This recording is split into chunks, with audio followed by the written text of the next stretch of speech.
সেদিন আমি ভোর 5টায় উঠে চলে গিয়েছিলাম মর্নিং ওয়াক করতে। এসে আমি খেয়েছিলাম 1 গ্লাস জল এবং 2টো খেজুর। তারপর আমি বাড়িতে এসে জানলাটা ওপেন করে নিয়েছিলাম। সকালের এই রোদটা শরীরের পক্ষে খুবই ভালো।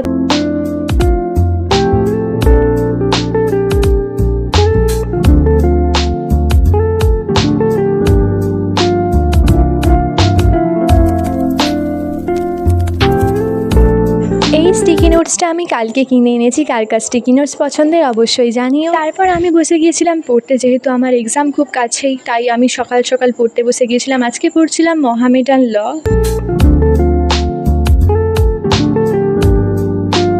তারপর আমার কিছু গ্রসারি কেনার ছিল, সেটা কিনতে চলে গিয়েছিলাম। দেখো আমি ছাতুটাও কিনে নিয়ে চলে এসেছি। তারপর আমার কিছু জামাকাপড় কাচার ছিল, সেগুলো ভিজিয়ে দিলাম। আমি এই সানডেটায় কী করি, সব জামাকাপড় একবারই কেচে নিই।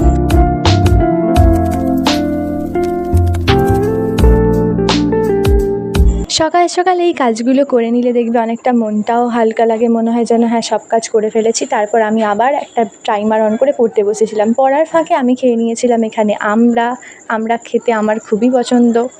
এখানে আমি আমার বোনের সাথে ঝামেলা করছিলাম আমরা নিয়ে, কে কটা বেশি খেতে পারে। তারপরে বিকেলে মা বানিয়েছিল এখানে তালের বড়া, সেটা খেয়ে আমি আবার পড়তে বসে গিয়েছিলাম। আজকের মতো টাটা।